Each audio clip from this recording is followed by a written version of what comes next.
Quando falamos sobre diversidade sexual, o que vem à sua cabeça? Esse é um conceito que abrange muitas experiências, identidades e formas de viver a sexualidade. E quando falamos sobre diversidade sexual, o que vem à nossa cabeça? Quais são os desafios, as conquistas e os espaços de acolhimento para as diferentes identidades?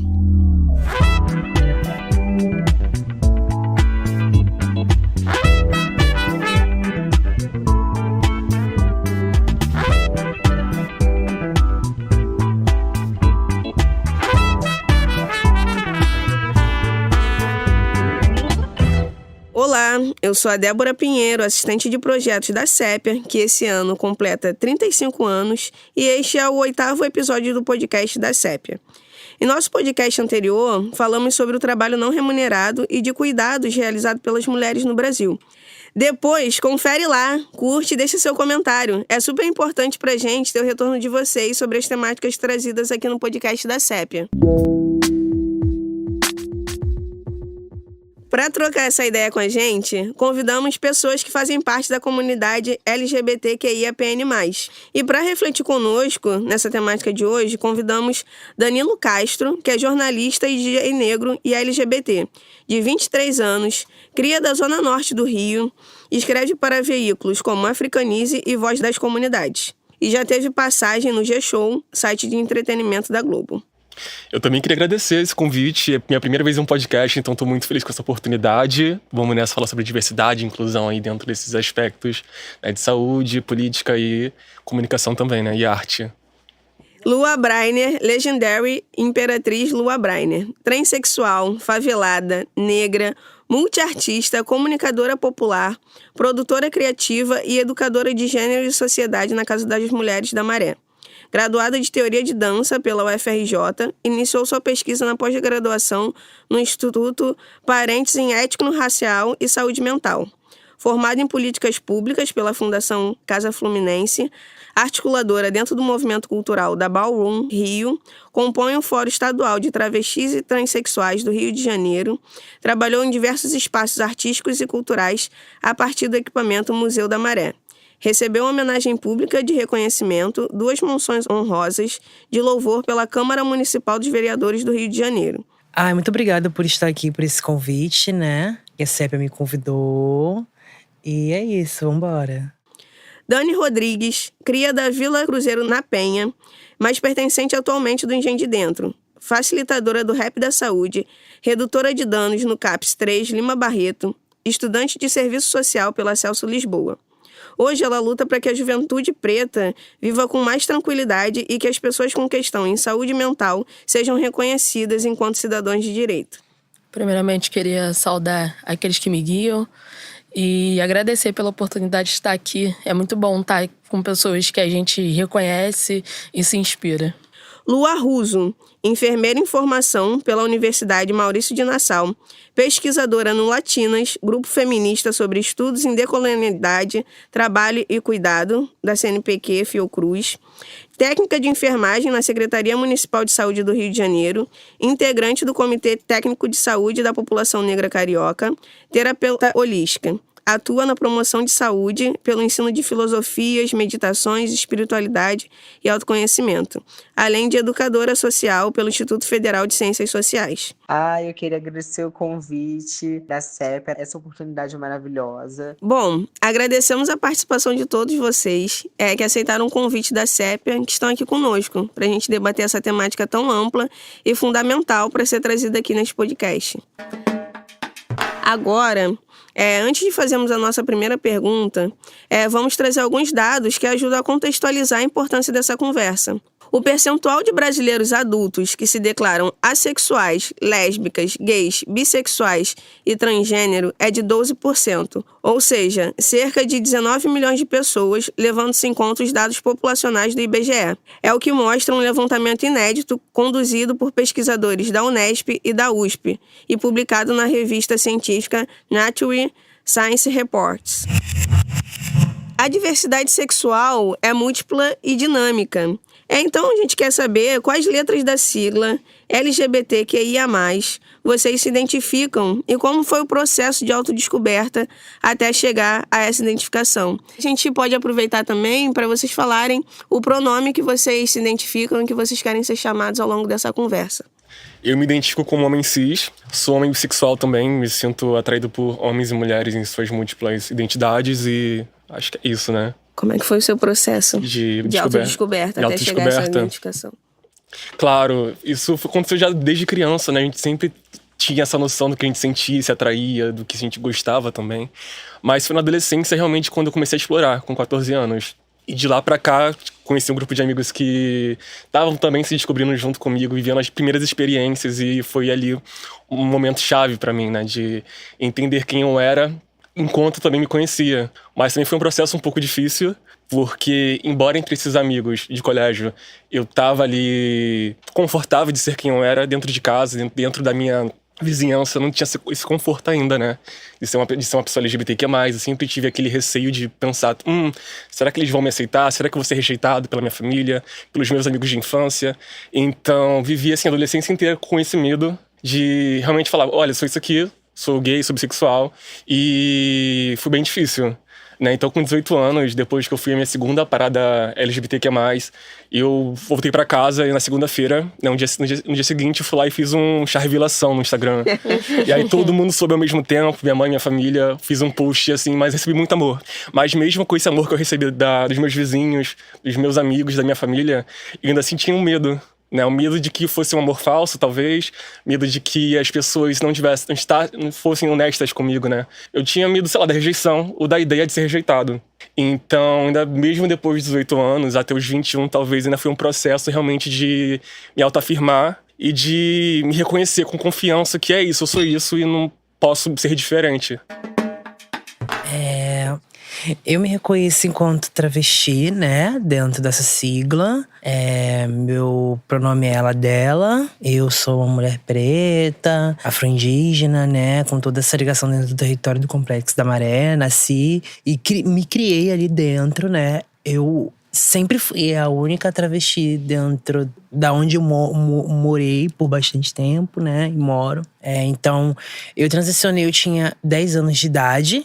Muito nova, né, ainda era uma criança. E nessa perspectiva de ser uma criança eu já tava vivendo uma vida de adulto, assim, né. Eu fui pra pista com 12, eu fiz prostituição com 13 a 14 anos. E fui viver São Paulo, fazer minha correria estudando, né. Assim que acabou o meu ensino fundamental, eu fiquei bastante tempo fora do ensino médio. Justamente porque eu não tive pais, eu fui criada por vó. Então, eu que era, tipo, a responsável de mim mesmo criança. Minha avó sempre me deu essa liberdade do que eu quisesse fazer, assim, né? Ainda mais quando ela percebeu minha transição, o que foi um baque pra dentro do território também. A partir da minha transição também mudei muito o território enquanto os meus amigos que viviam do meu lado, né? Então, quando a gente transiciona, a gente não só transiciona a gente transiciona também o nosso quilombo. Então, vi muito dos meus amigos também, me reconheci bi, me reconheci gay, como se eu fosse esse pilar, né? Que abriu essa fortaleza dentro do território do Complexo da Maré ali em 2001, né? Então, me reconheci, né, muito cedo. E já transicionei também muito cedo. Comecei a tomar hormônios muito cedo também. Pelas meninas da prostituição que viviam ali no Parque União. E aí, a partir disso, eu vou me entrelaçando e transicionando também no território do Complexo da Maré. Foi muito duro e muita luta também, né? Ser uma travesti preta, uma das únicas também ali. Mas a partir disso, começou a acontecer outras manifestações de travestilidade também dentro do território, que fortaleceu também. Ali, dentro daquele ciclo, no início era só eu. Então, levei pedrada, levei peixada, levei ovada dos meninos, né? Ainda mais enfrentar um território que é majoritariamente preto, mas tem uma gama dentro do território que são dos meninos, né? Do tráfico e tudo mais. Então, como enfrentar tudo isso? Então, eu nasci numa família que o meu sobrinho sempre foi envolvido. Então, foi toda uma demanda, né? O termo imperatriz veio justamente porque eu tava no pé da morte, porque ele botou um fuzil no meu peito. E a partir disso eu falei, não, eu sou a imperatriz do Complexo da Maré, você tem que me respeitar. Porque eu sempre gostei da ladição da imperatriz. E aí eu sempre gostei também do termo Imperatriz. E aí foi. E a partir disso que eu vi que o Museu da Maré me resgatou muito também, né? Como diz, eu começo a conhecer o Museu da Maré muito cedo. Então eu faço aula de dança, de hip hop ali, porque eu volto pro Rio e eu preciso, né? Conhecer mais o meu território, né? Onde eu… E entro pra dentro do território nesse lugar político também, né? Conhecendo a de Maracunha, a Conexão G ali no início também começou a me agrupar muito. E a partir disso eu vou criando total essas fronteiras, criando essas possibilidades e percebendo também que eu era uma representação pra dentro do movimento LGBT dentro do território. E que a partir de mim começou outras manifestações LGBTs, outras corporeidades, né? Outros gêneros, outras identidades se manifestar a partir da minha transição. E venho desde desse ciclo aí, transicionando cada vez mais o território. Vejo que o território ele transiciona todo o ciclo, aonde a gente chega com mais força enquanto travestis transexuais dentro do Complexo da Maré, né? Agora a gente tá num percentual médio de travestis transexuais dentro do Complexo da Maré, mas ainda muito pouco, muito curto, né? Então, é isso. Bem, mais uma vez, né? Sou a Dani. Hoje eu me identifico como uma pessoa não binária, mas esse fluxo, né, de me entender enquanto não binário foi um fluxo muito fácil. Difícil foi falar pra minha família que eu gostava de mulher, né? Porque eu nasci e cresci numa família extremamente evangélica, né? E nasci e cresci dentro da igreja também. E com 16 anos… ali com o ensino médio, tive minha primeira aula de sociologia, assim, que foi aonde me despertou. Falou assim, cara, eu acho que eu não preciso viver dentro dessa bolha, né? Dessa bolha de igreja, de família e tal. Processo muito difícil, assim, né? De falar com a família e tal. Mas eu me lembro até hoje, assim, um momento que minha mãe chega pra mim e pergunta se eu de fato gostava de menina. Tinha voltado do aniversário da Débora. E aí eu dormi, acordei no outro dia, ela senta aqui do meu ladinho, vamos conversar, que não sei o quê. Todo aquele esqueminha, né, galera, que todo LGBT conhece. Eu te amo, mas eu não te aceito, mas você é um filho maravilhoso, que nananã. Todo esse esqueminha. Mas depois disso continua assim um processo muito longo até que eu caso, né? E eu acho que meu casamento pra minha família foi uma, tipo, não, acho que é isso, galera. Não vamos ficar mais questionando essa pessoa sobre a sexualidade dela, porque é isso. Ela, de fato, gosta de mulher e vida que segue, assim. Me entender enquanto uma pessoa não binária foi dentro do Rap da Saúde, né? Que é isso, assim. Dentro dessas palestras e tal, que a gente participa, eu fui lá e vi o meu nome só escrito Dani Rodrigues. E aí eu pergunto pro Marquinhos, né? Que é um dos coordenadores do Rap, mas, tipo… Dani, ele, acho que você é Dani, não? Aí eu, acho que eu sou Dani, sim. E tá tudo bem. Aí, depois disso, né, foi um processo que a gente ainda fica nessa dúvida, tipo, não, será que eu de fato sou um menino trans? Não, peraí, eu sou uma mulher lésbica, isso, né? As pessoas falam, né, isso é muito confuso pra gente, mas as pessoas não sabem que isso às vezes é confuso pra gente também, sabe? Que a gente tá ali vivendo numa heteronormatividade a vida inteira. Aí do nada você se descobre ali de uma outra forma, sabe? De viver o mundo, de ver as coisas. Como esse processo já foi dentro de um casamento que minha esposa hoje é minha família, foi muito mais fácil, né? Tipo, é isso, assim. Minha família talvez não saiba, vai saber hoje, mas enfim… Mas também não é nada que perpassa a minha vida, porque é isso, né? Eu sou uma pessoa adulta hoje, 26 anos, estou aí na minha luta diária. E nada que eu faça hoje tem a ver com a minha família de origem, né? Tem a ver mais com a família que eu tô construindo. No começo foi difícil, mas depois foi se tornando fácil, assim, né?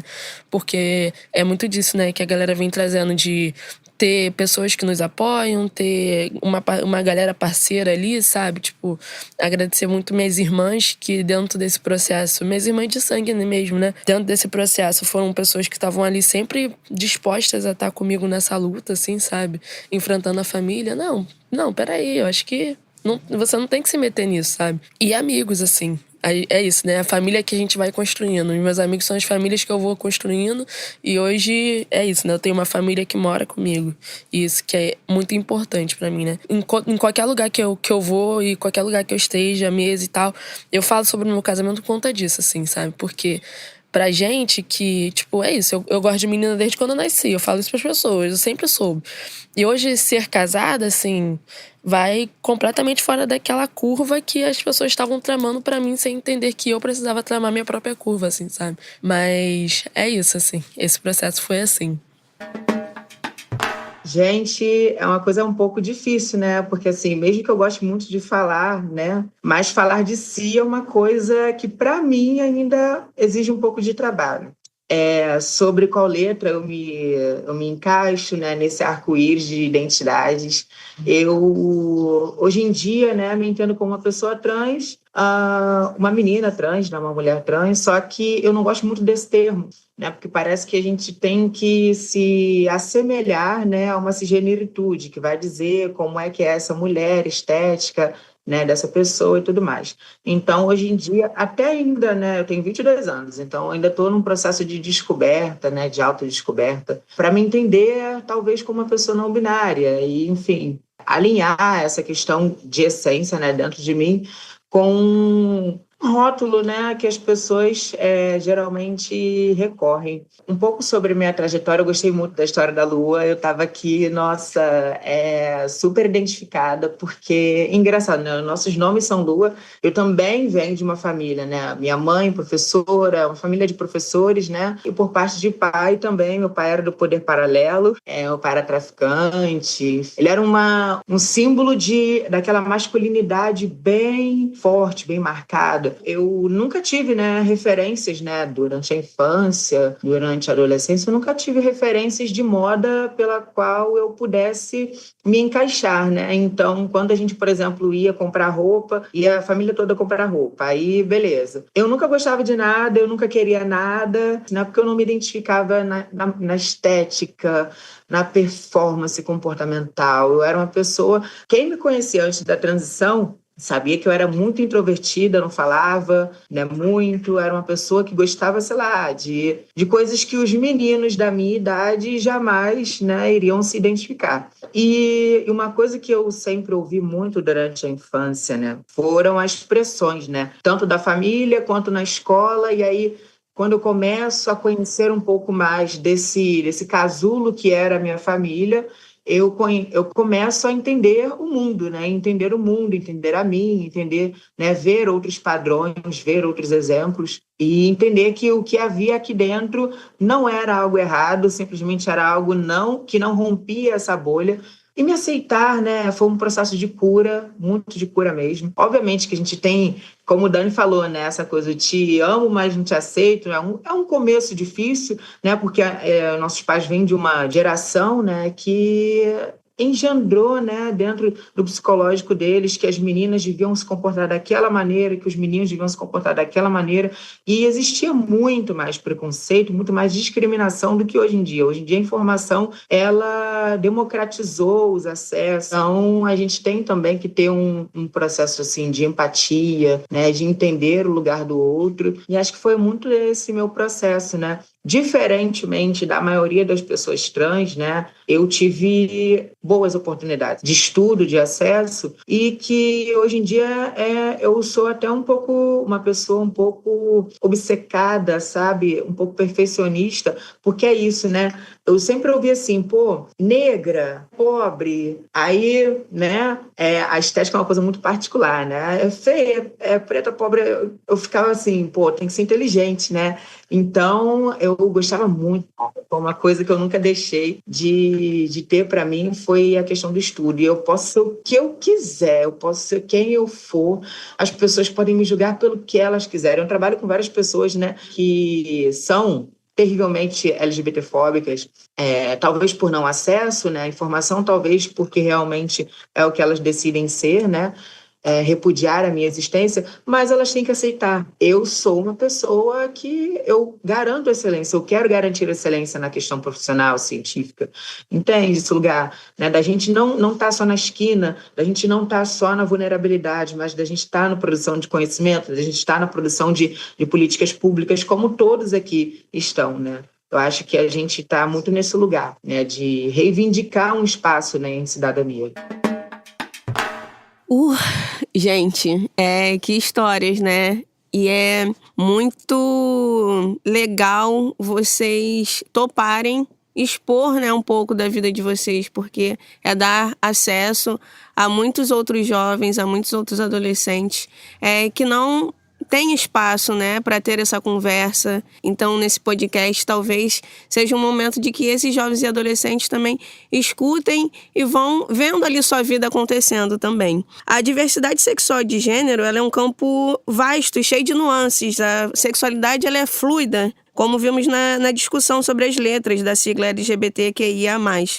Cada letra representa uma identidade ou orientação, reforçando que somos múltiplos em nossas vivências. Contudo, algo que frequentemente gera dúvidas e até preconceitos é a diferença entre gênero e orientação sexual. Então, gostaria de perguntar para a Lua Russo se você pode nos explicar a diferença entre gênero e orientação sexual e por que você acredita que as pessoas têm dificuldade de separar esses conceitos.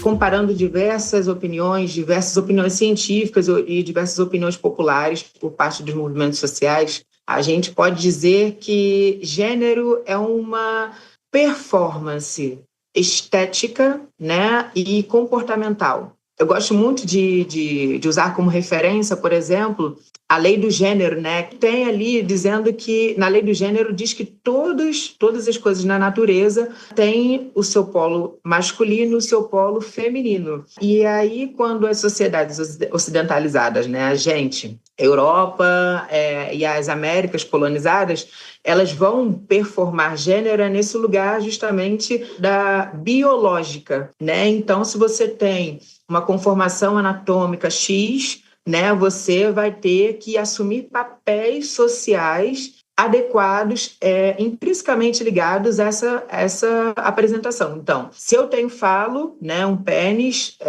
eu tenho que ser uma pessoa que vai gostar de azul, uma pessoa que vai trabalhar, aquela pessoa que vai subjugar as pessoas, né, de vagina, né? Então, esse lugar de status de dominação, né, de patriarcado, né, a fundação do patriarcado, como Sheikh Anta Diop diz, é justamente isso. E a concepção de gênero, ela é completamente patriarcal, ela é completamente ocidentalizante, ela é completamente colonialista, né? Então, enquanto já em sociedades contracoloniais, né, a gente já verifica uma amplitude de gêneros mais ligada à questão espiritual, de identificação psicológica, muitas das vezes, né, com esses polos masculino, feminino, ou nenhum nem outro, ou ambos os dois, de questões da psique, né, de algo mais interno, de autoconhecimento, né, de autorreflexão para consigo com a natureza.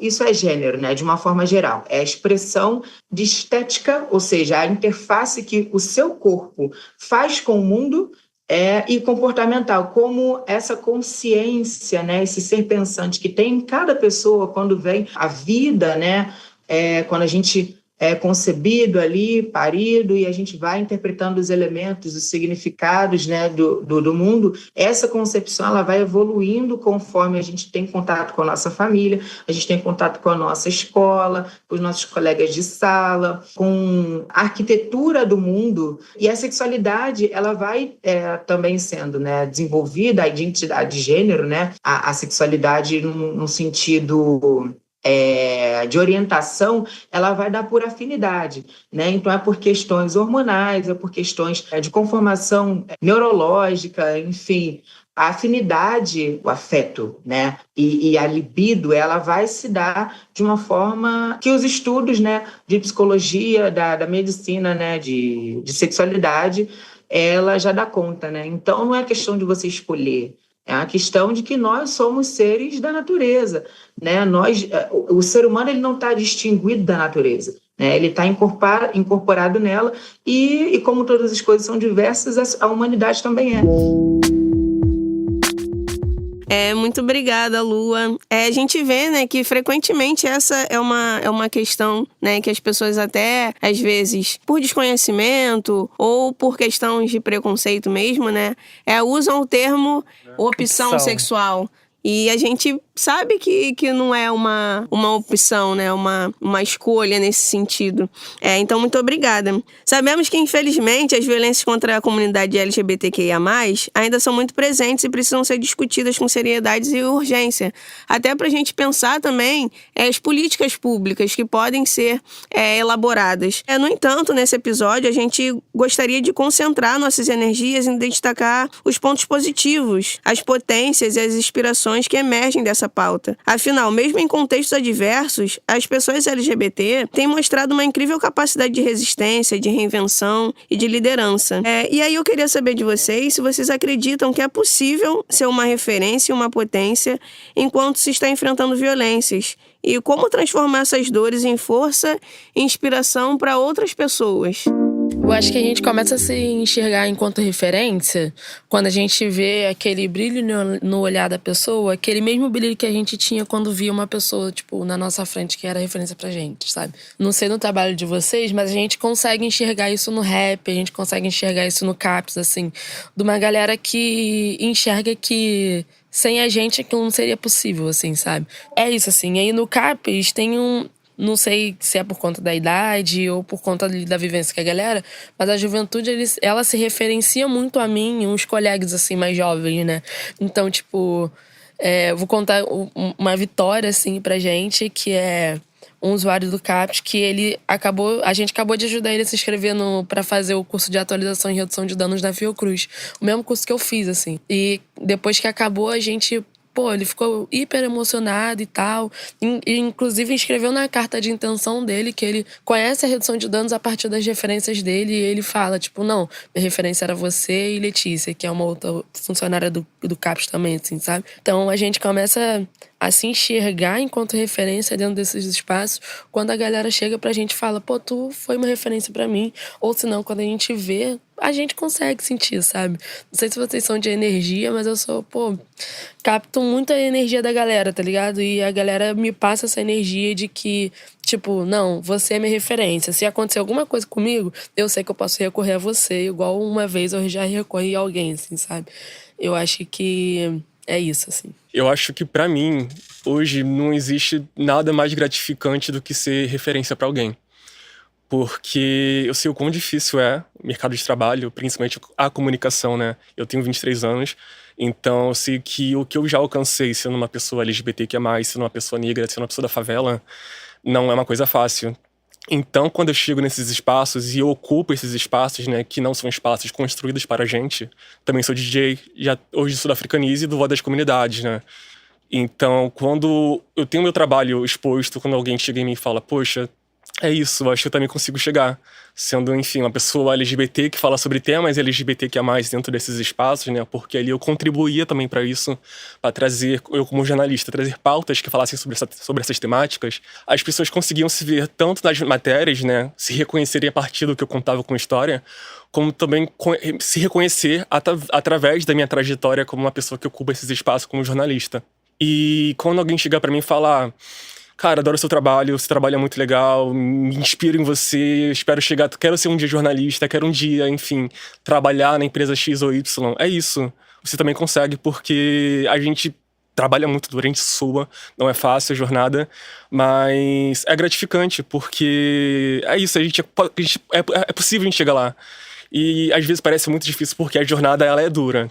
A jornada é muito dura na comunicação, para pessoas como a gente, mas que a gente tem que se esforçar muito e que a gente consegue, porque também dentro desses espaços tem outras pessoas que conseguiram antes, e essas pessoas vão puxar a gente a ajudar. E eu tive também muito isso. Em redações, por exemplo, de jornalismo, né, tinha pessoas ali que se reconheciam em mim, eu reconheci nessas pessoas, e é isso, vamos se ajudar, vamos se unir, vamos transformar esse ambiente em um ambiente mais seguro e confortável. E a gente ali era capaz de coexistir, né, e existir também por si próprio. E não existe nada mais lindo hoje do que você conseguir também movimentar isso para outras pessoas, né? Assim, você pode ser uma referência, mas também pode ajudar essa pessoa a alcançar esse lugar, né? E ter ali seu próprio destino, né? Dentro desses espaços. Então, assim, para mim, acho que é gratificante também, né? Eu parto muito assim, 30 anos, né, de vivência. A gente tem um dado enquanto pessoas trans travestis até 35, então eu tô avançando aí pra conseguir passar desses dados, né? Sabendo que a gente é 1% da população. Com esse 1% da população travestis transexuais, transmasculino não binário, né? Enfim, toda a bandeira trans, toda essa gama. A Yonke Oromi, no livro Invenção das Mulheres, ela traz muito que pra gente entender a questão de gênero e diversidade e ser referencial também dentro do nosso território, a gente precisa ser guerra, a gente precisa ser nossa própria revolta, né? E aí, quando ela traz essa revolta, é o lugar de… Quando eu me reconheço enquanto uma travesti dentro do território, depois de um tempo eu entendo que eu preciso estudar, eu preciso sair desses dados estatísticos de prostituição, que nada contra, né? Tem amigas e amigas dentro da prostituição, mas eu entendi que meu corpo ele já estava sendo muito violentado psicologicamente, corporalmente, espiritualmente também, né? Eu entro na universidade, né, no outro ano, nunca estudei para vestibular. Fiz SEASM, mas eu nunca fui focada no SEASM, né? Sempre tive que correr a vida enquanto uma travesti. Ou eu estudava ou eu tinha que fazer dinheiro. E foi muito louco porque todo mundo falava, sai do SEASM, para de estudar, tu não vai passar. E no outro ano eu passei, assim, com 800 pontos pra FRJ, sabe? Sem estudar nada, assim, realmente. Eu ia pra vestibular e só via, assim, o quadro, olhava o professor, pegava, assim, do quadro de fora e dava 9 horas, eu tinha que correr, sair do pré-vestibular porque eu tinha coisas pra fazer, questão de trabalho.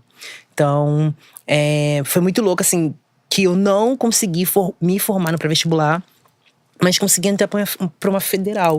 E a partir disso que eu consegui entrar pra uma federal, foi o que a Gilmara Cunha me trouxe, né? Ela, nossa, você é uma das travestis que conseguiu, assim, furar essa bolha, né?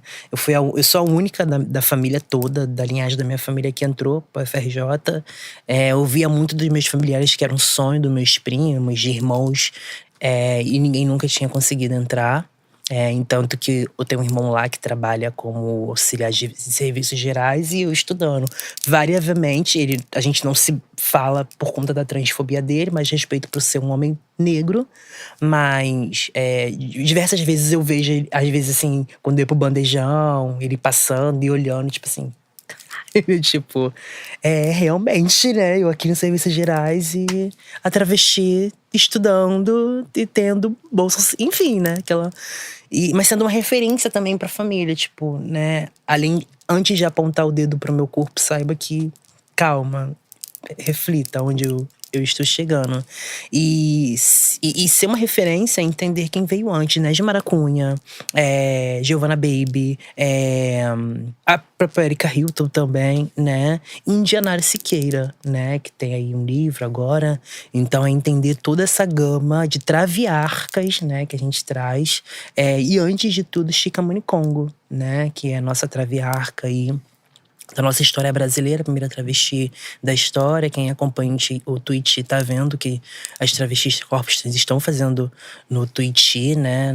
Na Sapucaí, esse ano vai ter um estouro aí muito forte. E a partir disso eu trago e eu saio do Complexo da Maré para acessar. Descubro que existe a comunidade Baum, porque eu vivia no Orkut. Descubro a comunidade Baum pelo Orkut, andando pelo MAN, né? Porque eu sempre andei pelo centro da cidade.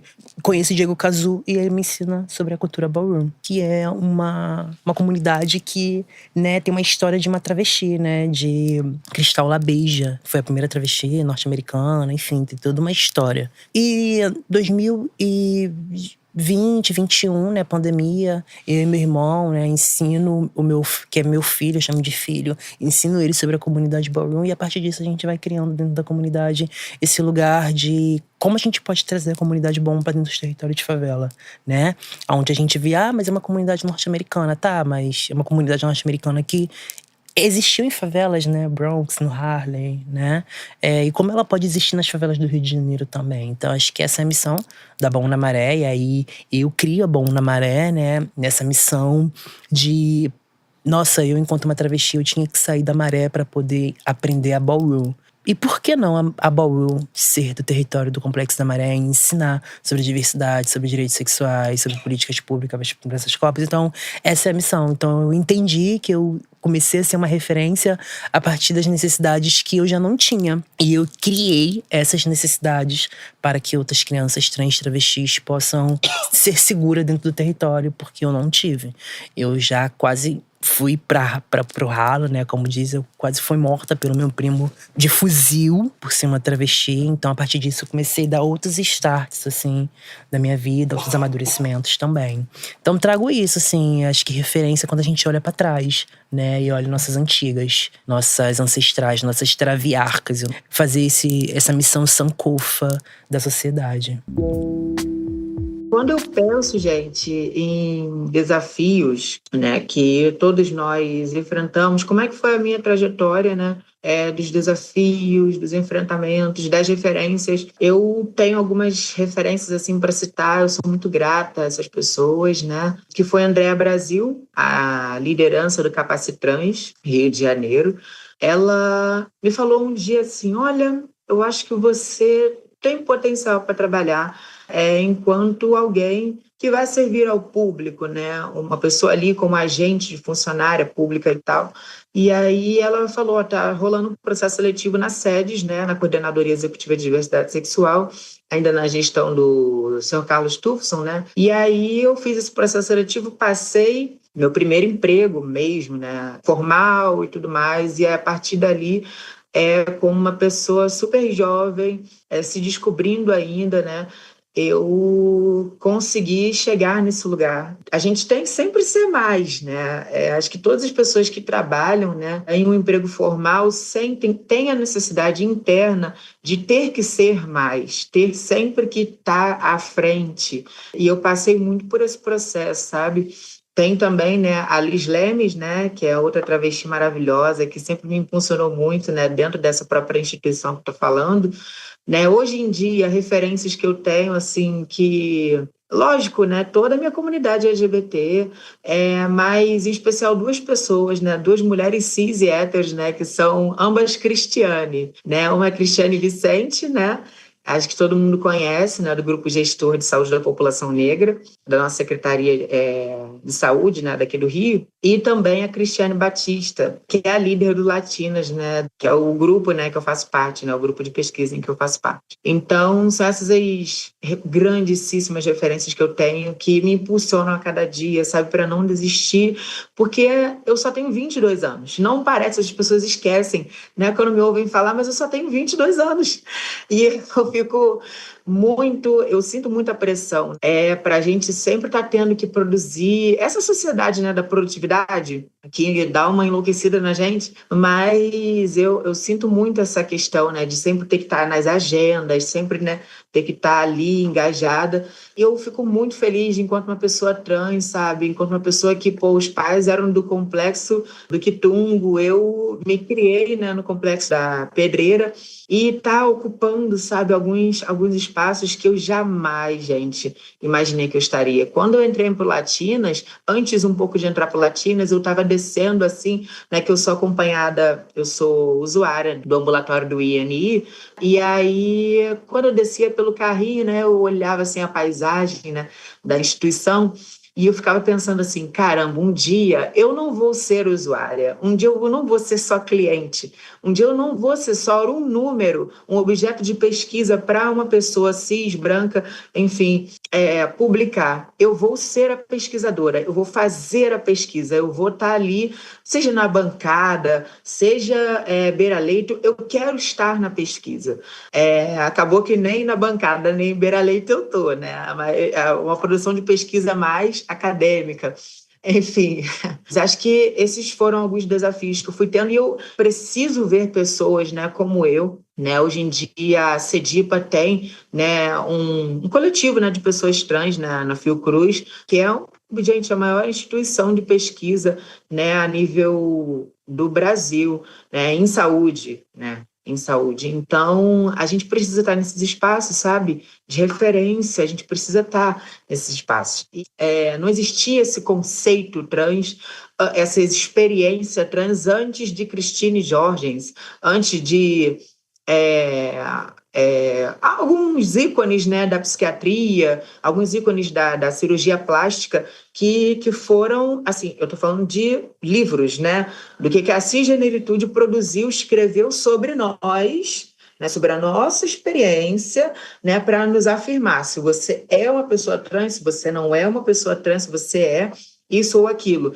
Eu estou falando de categoria internacional de doenças, né, de CID, de uma coisa de que patologiza a gente, de que estigmatiza a nossa existência. E essa pessoa um dia me falou assim, para que você vai fazer ensino superior? Para que você quer fazer enfermagem? Acho que como técnica de enfermagem está ótimo, né? Acho que você está se matando de estudar, porque eu desenvolvi síndrome de burnout na época, e aí falaram assim para mim, não, acho que você pode só trabalhar nesse momento, né? Acho que você tem que trancar, depois você volta com mais cabeça, com mais tranquilidade, né? E essa coisa de jogar, né, com a nossa produção, né, de intelectualidade, de não colocar a gente como essa pessoa que pode ser inteligente também, né, e só uma mão de obra, enfim, só um rosto. Eu tenho aqui política de inclusão, de diversidade na minha empresa, no meu setor, né, na minha organização funcional, no meu quadro ali, porque é só ter o rosto, é só ter o corpo, mas esse corpo ele está impulsionado a crescer socialmente, né, financeiramente, melhorar aí, né, o seu desenvolvimento humano, né, acessar ensino superior, né? Então, eu acho que eu fui muito subestimada. Também apoiada, obviamente, mas também subestimada. A raiva, em muitos momentos, foi um combustível de superação. E a partir daí eu consegui. E consigo ainda hoje, eu obviamente encontro muitos desafios, né, na academia, que é um espaço muito violento para pessoas negras, para pessoas LGBT, mas é isso, eu acho que essas são as diferenças que eu tive, as oportunidades que eu tive, os desafios que eu enfrentei. Gente, muito bom ouvir vocês. Eu tenho, assim, tudo que eu tô ouvindo aqui, eu tenho certeza que outras pessoas vão ouvir e vão ficar assim, caramba, eu posso chegar, eu posso ser uma pessoa LGBT e alcançar os meus objetivos. Nem digo de ser alguém na vida, porque não é esse o ponto, mas das nossas metas, né, dos nossos desafios, da gente sobrepor esses desafios e ver a gente mesmo, né? Olhar, assim, a nossa história, a nossa trajetória e falar, caramba, eu cheguei até aqui. Então, é incrível estar ouvindo aqui vocês. Então, vou aproveitar, né, que a gente está falando sobre essa questão de saúde, sobre essa questão da saúde mental, né, de como a gente se fortalece. Eu gostaria de perguntar para a Dani, com a sua experiência no CAPS, como você percebe as estratégias que a população LGBTQIA+, cria para cuidar da saúde mental? Que práticas ou redes de apoio têm sido mais eficazes nesse contexto?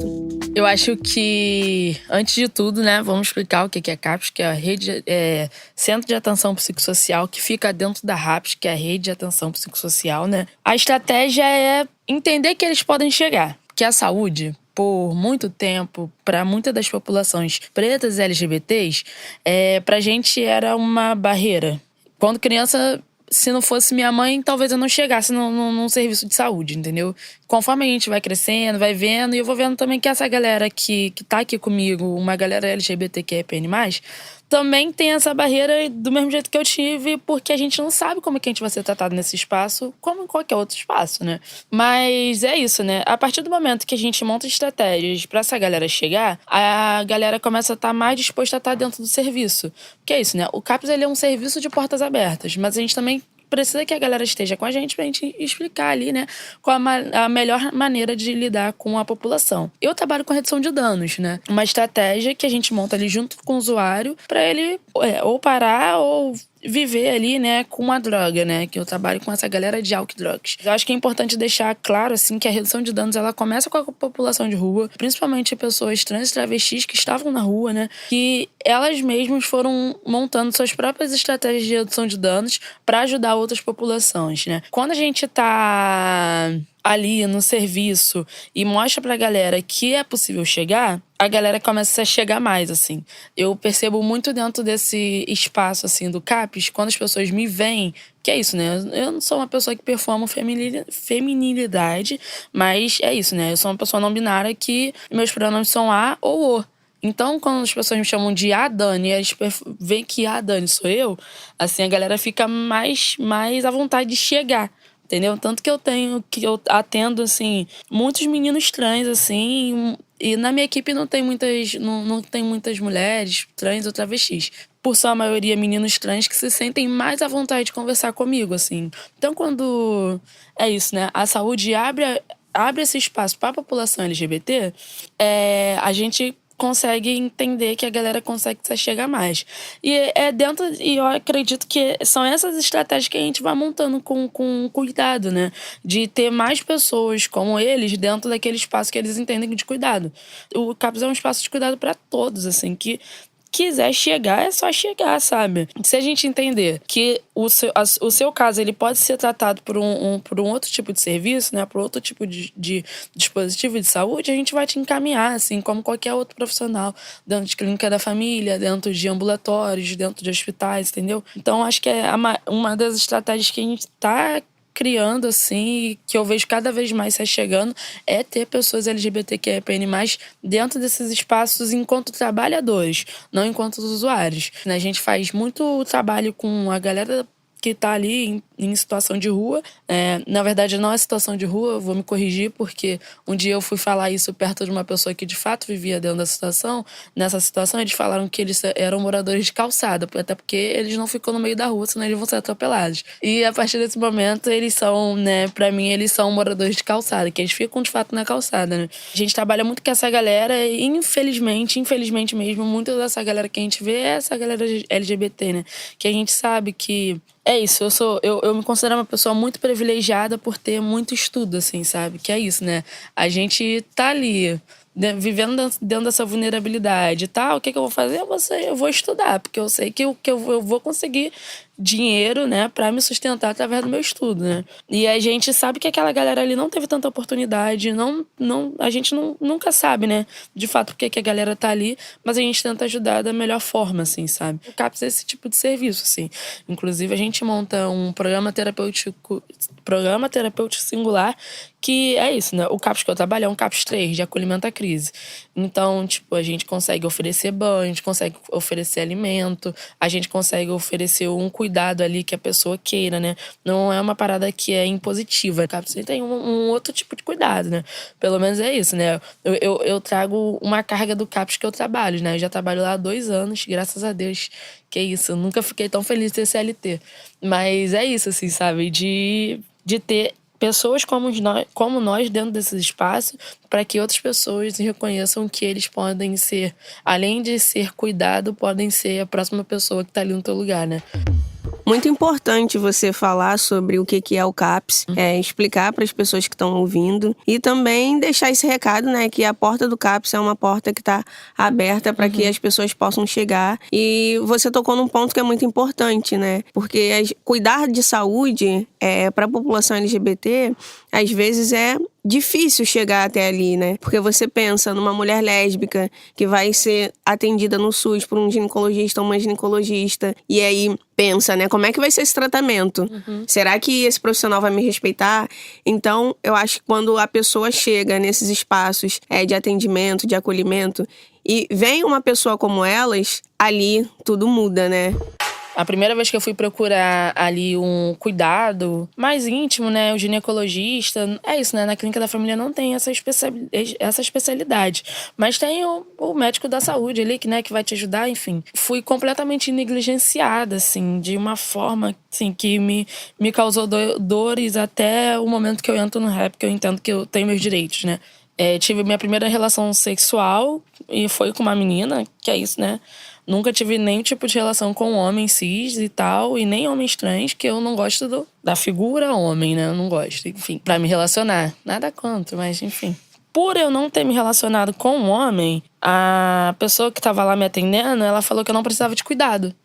E aí eu, tipo, super com medo, 18 anos, tinha acabado de ter algum tipo de relação com alguém, assim, sabe? E aí essa pessoa virou pra mim e falou que eu não precisava de cuidado. Então, não, que é isso? Bota tua roupa aí, pode sair, que você não precisa disso. Com 25 anos, você pode começar a fazer preventivo se você quiser. Quando a gente começa a entender sobre os nossos direitos, a gente consegue entender que, não, peraí, não preciso disso. Eu posso procurar um outro tipo de serviço dentro daquele mesmo serviço, sabe? Inclusive fazer denúncias, né? O 1746, ele tá aí pra gente poder fazer essas denúncias quando a gente é negligenciado dentro desses espaços, assim, sabe? E para além disso, também um direito que a galera pode estar se esquecendo ou não sabe que tem, que é do atendimento único ou com outra pessoa, assim, né? As pessoas, elas têm o direito de entrar acompanhado se você não se sentir à vontade dentro de um atendimento, sabe? E nesse momento, é isso, né? Fui negligenciada de várias formas, tive que entrar sozinha, eu tava com uma amiga, eu, tipo, não, entra aqui comigo, você não precisa ficar lá olhando, mas fica aqui atrás de mim e tal, só pra eu sentir que eu tô com alguém, e é isso, assim, aconteceu esse bate, assim, pra mim, sabe? Mas é isso, assim. A partir do momento que a galera entende que tem direito, a gente consegue correr atrás do que é nosso, sabe? Sim, eu vou dar um parênteses aqui também, assim, pra gente, né, pra corpos que tem vagina, né, o ginecologista, né, é um inferno, e pra gente que somos corpos que temos pênis, o urologista também é um inferno. Eu fui no urologista que eu nem me cuidei, assim. Onde eu me cuido, assim, quando a gente fala de saúde sexual, né, de direito LGBT, a gente também esquece de falar que as travestis transexuais, elas precisam visitar o urologista. E a gente não visita. Justamente por causa da negligência, e sempre o urologista é um homem, e que já entra com diversas piadinhas também. Eu mostrei minha identidade já mudada pro urologista, mesmo assim ele não quis reconhecer meu nome social. E assim, as piadinhas foram as mais escrotas possíveis, né? Se eu aguentaria o toque. Ah, será que você vai aguentar o toque daqui a um tempo da sua idade? Enfim, então diversos mecanismos que... e atravessamentos também, né? Eu também acesso o Espaço Normal, que também é um dispositivo dentro da Rede da Maré, que trabalha com essa pegada do CAPS também, né? Faz também um pouco da política pública, onde ali no Complexo da Maré só tem um CAPS, então não consegue suprir toda a necessidade dos nossos corpos. E aí o Espaço Normal, eles conseguiram me ajudar bastante a encontrar um urologista mais confiável. A gente pensar assim, né? E aí, as travestis não tem problema no órgão genital? E aí quando chega na velhice também não cuida, não, né? E a gente não acessa esses dispositivos, né? Assim como os transmasculinos não acessam o ginecologista, a gente também não acessa o urologista. Então, o Espaço Normal, ele faz essa manutenção também, né? É o mínimo que pode, mas é uma manutenção do próprio território. É o primeiro dispositivo dentro do território de favela que pensa... vocês não são anormais, né? Vocês são normais, né? Como o amigo mesmo falou, eu não sou morador de rua, sou morador de calçada. E a partir disso a gente traz... Então, para além de morador de calçada, você é normal, né? Porque chamam eles de cracudo e a gente tenta, na favela, sempre tirar essa nomenclatura de cima desses corpos, né? Então, também pensar nesse lugar, assim, que ainda tá muito complicado acessar esses espaços de saúde para nossos corpos. Quando a gente começou esse podcast, a gente estava falando, né, dos pontos positivos, né, da vivência LGBT. Só que falar de pontos positivos também, a gente acaba perpassando por uma série de violações que são importantes serem faladas também, para que nesses espaços a gente consiga falar que existe outros mecanismos, outras ferramentas de denúncia e de que acesso à saúde, acesso ao trabalho, acesso à alimentação são direitos humanos. Mas escolher com quem a gente se relaciona, ter ali um acesso à saúde adequado, é um direito sexual, é um direito reprodutivo. Então é um contraponto, né, das violações, a gente buscar esses mecanismos e essas ferramentas de acesso ao direito e de acesso à denúncia, e que outras pessoas LGBTs saibam que elas podem recorrer a esses espaços. Então é muito importante isso que a gente está conversando aqui. E o cuidar da saúde mental não é apenas é sobre resistir, mas também sobre encontrar espaços de expressão, de refúgio. Danilo, como jornalista, e Lua, como artista, vocês acham que a comunicação e a arte podem servir como um refúgio ou até mesmo como uma terapia para fortalecer a saúde mental da população LGBTQIA+? E, além disso, como que essas práticas podem ajudar a reconstruir a autoestima?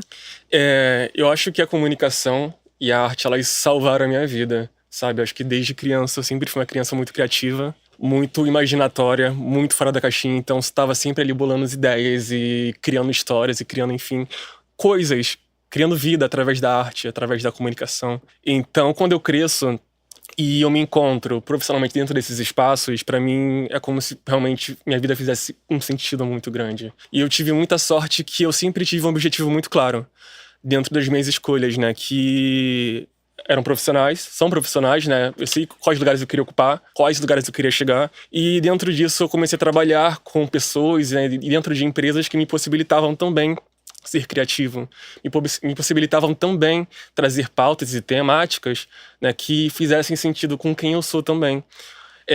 Dentro de dramaturgia, por exemplo, que foi uma editoria que eu trabalhei no G-Show, e eu trabalhei muito escrevendo pautas e com essa liberdade, né, autonomia também, de trazer pautas sobre pessoas e personagens e atores e talentos que eram LGBTQ+, ou que eram talentos negros, ou enfim, pessoas que faziam parte desses grupos dos quais eu me identificava.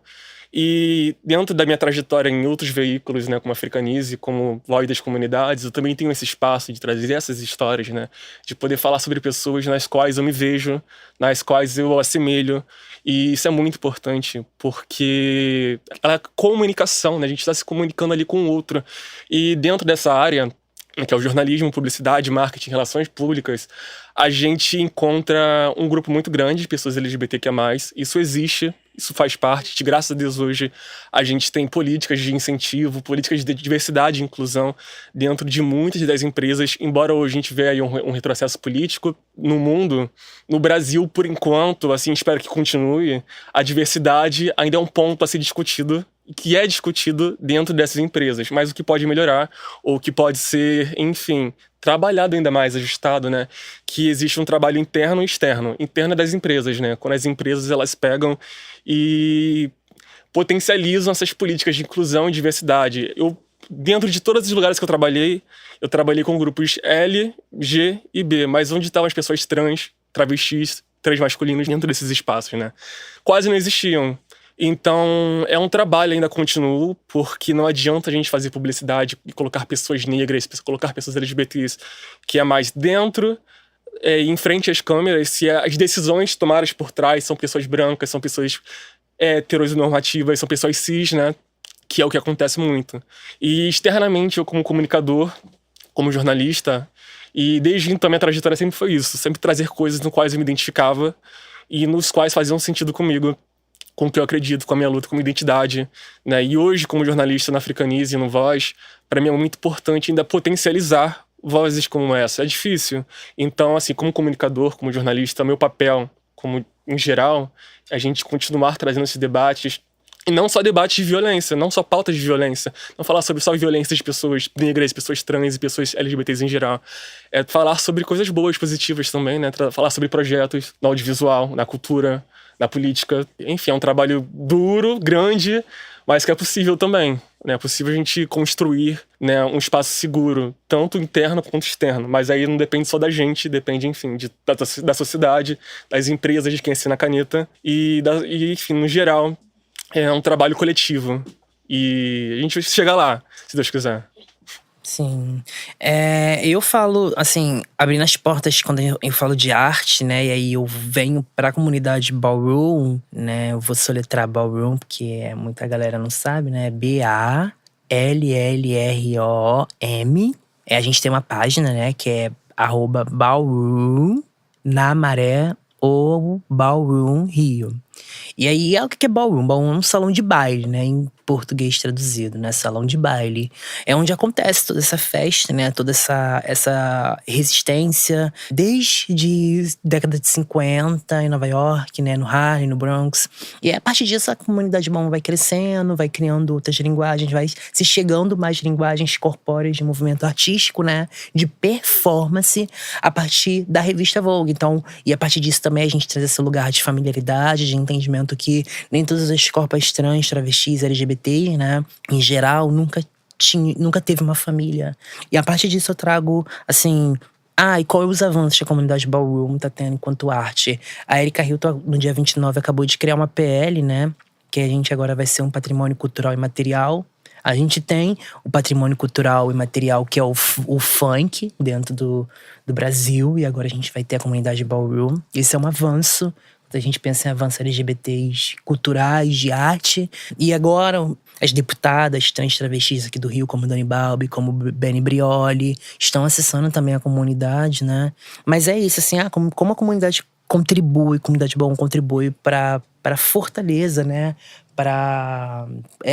Até em questões de emprego. A gente agora criou o Carreiras Ballroom, que é um grupo que a gente coloca lá vagas de emprego, né, para a comunidade. Então a gente tem um grupo de vagas de emprego, a gente tem um grupo de saúde mental. E aí eu crio a Ballroom na Maré, justamente por entender que, tipo, eu não quero que minhas irmãs, meus irmãos, minhas filhas saiam da Maré para poder acessar a comunidade Bom no centro da cidade. Então a gente traz a comunidade Bom para dentro da favela justamente para criar esse protagonismo mais forte. Bem, essa é a missão da comunidade, né? A gente já existe desde 2016 e espero que a gente possa aumentar mais e mais daqui a anos. Então, falando em referências, eu queria saber de vocês, né, no geral, quais as referências marcaram sua vida e ajudaram a moldar quem vocês são. Então, uma referência, uma situação. Pode ser uma, cada um? Uma só? Eu acho que uma referência que eu tive, assim, de me entender enquanto pessoa não binária, né? De entender que eu posso ser quem eu sou, é o Stefan, que ele é um menino trans de Caxias, assim. Eu sigo muito o trabalho dele. Eu acho que hoje ele também trabalha na Voz da Comunidade. Eu trabalhava de telemarketing. Encontrei ele, assim, tipo, ele saindo do Presunic, fazendo compra, e eu encontrei, tipo, eu comecei a chorar, sabe? Porque, tipo, era aquela pessoa que eu vi enquanto referência de vida ali na minha frente, e eu, tipo, cara, não sabia o que falar pra ele. Tipo, cara, gosto muito do seu trabalho e tal, sabe? Eu acho que o principal, assim, na minha trajetória de vida foi ele, assim. Gente, assim, pra mim não tem outra pessoa além da minha mãe. Minha mãe, assim, é uma referência de luta, né? De garra, de força. Então, pra mim, embora tenha outras referências também profissionais, acho que quando eu penso ali em esforço, né? Quando eu penso em humanidade, em sensibilidade, né? Eu olho muito pra minha mãe e vejo, é isso, cara. Eu não posso desistir hoje porque minha mãe aguentou muito já no passado pra eu estar aqui nesse espaço hoje. E sigo sendo forte quando eu tô fraco, porque eu olho muito pra ela e vejo o tanto que ela tem de força pra ser quem ela é, pra ser quem eu sou também hoje, pra estar onde eu tô. E é isso, não tem outro nome de referência. Eu acho que pra mim, assim, no início da minha transição, vivi, assim, mais porque moro em São Paulo. Se morasse no Rio, acho que eu iria ser bastante próximo, porque a gente se comunica muito, seria a Linda Quebrada. Então a Linda Quebrada me ajudou muito na minha transição. Uma das minhas maiores referências, assim. Quando eu penso em uma referência que foi tudo na minha vida, e eu sou muito grata a ela eternamente. Eu tenho um amor incondicional por essa alma que eu pude contemplar. A finada enfermeira Jennifer Ribeiro, que foi uma enfermeira… A gente morava na mesma vila e ela se suicidou. Ela era especialista em saúde mental. Ela quem é o motivo de hoje eu estar cursando enfermagem, de eu procurar ser enfermeira, né? Uma pessoa que me aceitou no momento que eu mais precisei conseguir acolhimento. Ela era uma pessoa que é difícil de o universo produzir, né? Jennifer Ribeiro. Essa enfermeira marcou a minha vida inquestionavelmente. A gente tem uma surpresinha para vocês. Convidamos pessoas muito especiais que enxergam vocês como uma referência também na vida delas. Para compartilharem palavras e agora a gente vai ouvir junto. Tá bem? É uma pessoa de cada... Oi, Daniele, aqui é a Thalita, sua irmã. Você é uma das diferenças da minha vida. E eu acho que a maioria das pessoas sabem, né? O do porquê que você é referência. Tanto pelo contrário das minhas histórias, né? Vivência mesmo, né? Te digo que você é uma referência. Em vários momentos da minha vida, questão familiar, financeiro e tudo mais, você sempre estava muito presente. Eu acho que você é uma referência em questão de vitória, luta. Ainda mais pra mim. E eu acho que você sabe que você é. E o porquê você é, porque só eu e você sabemos tudo que eu passei, que você passou e sempre estava junto. Eu tenho muito mais coisa para falar, porém, se eu falasse todas aqui, esse áudio ficaria gigantesco. Todo dia eu aprendo muito, muito, muito mais com você. Obrigada, hein? Te amo. Ó, tô falando meu filho. É fácil e difícil ao mesmo tempo. Meu bebê. Falar da Lua, ela sabe o quanto ela é importante pra mim. Quanto ela faz parte do meu crescimento diariamente, o quanto eu amo ela, o quanto eu sou grato a ela por tudo mesmo, sabe? A gente já tem 10 anos de amizade, que é uma irmandade, uma família, nossa fortaleza, nosso castelo. E eu sou muito grato de aprender diariamente com ela a lidar com a vida, coisas de vida, a ser forte, nunca baixar a cabeça, não desistir e seguir em frente, sabe? Eu amo muito, muito, muito, muito, muito, muito, muito a Lua, assim, a nossa conexão, sabe? É além, sabe, assim, de vida. E eu sou muito grato, muito, muito, muito grato, muito feliz. Essa fortaleza ao meu lado, essa guerreira, essa mulher forte, batalhadora, multiartista, professora, produtora, e de tudo mais incrível, sabe? Minha mãe, não sei, sabe? Para além de tudo, ela é minha mãe. Te amo muito, mãe. Bom dia, Lua. Eu espero que quando essa mensagem chegar a você esteja muito bem. Como sempre, irradiando sua luz, sua força, seu amor, seu afeto por onde você passa.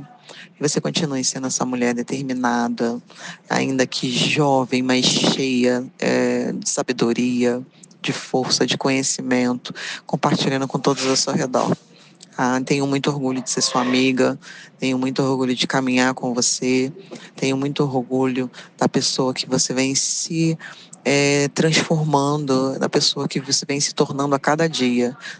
E o céu é o limite para você. Céu não, a estratosfera é o universo, tá bom? Te amo, um beijão, fique com Deus. Eu acho que para mim, Danilo Prudêncio Castro é uma referência para o mundo, não só como um amigo pessoal, mas enquanto pessoa que faz parte de uma sociedade que entende a importância de terem pessoas que representam algo, que levantam bandeiras, que acolhem pautas, sabe? A importância dessas pessoas se posicionarem não só agora, não só quando tá no hype, mas se posicionarem desde sempre. O Danilo, pra mim, é uma referência porque ele sempre foi uma pessoa que se posicionou. E eu acho que eu aprendi muito sobre isso, né? Sobre a importância de se posicionar, de ter opiniões e defender os seus ideais e trabalhar com amor. Aprendi muito disso com ele. Ele é um dos meus piscianos favoritos, uma das pessoas mais sensíveis do mundo e automaticamente uma das pessoas mais fortes do mundo também. Ele é sinônimo de força, de representatividade, como eu já falei, de referência e de amor. Que ele é aquele tipo de pessoa que não precisa gritar, não precisa apagar outras pessoas, se preocupar em querer brilhar mais que alguém, porque ele tem uma luz tão única e tão própria que brilha de uma forma surreal. E, por fim, eu acho que ele é uma referência porque ele consegue mudar realidades, ele tem essa comunicação com o mundo, sobre o mundo, muito aflorada dentro dele, ele sempre externa isso de uma forma, seja artisticamente ou então mais politicamente. Isso, eu acho que todo mundo merece conhecer um Danilo Castro, porque ter uma pessoa como essa na sua vida é extremamente incrível e é por isso que eu te amo, amigo. Você mora e sempre vai morar no meu coração. Que lindo! Ai, que chique! Nossa, Eu também fiquei passada, assim, né? Sobre essa surpresa. A nossa produção vai fundo, a gente vai Gente, na vai história mesmo. de vocês e conhece, pega áudio de pessoas que são muito especiais e que vocês servem como referência a elas. Foi uma honra enorme poder escutar e refletir sobre o que vocês trouxeram. Esse foi o podcast da Sépia, com o apoio de Amazing. Não deixem de escutar os outros episódios do podcast da Sépia.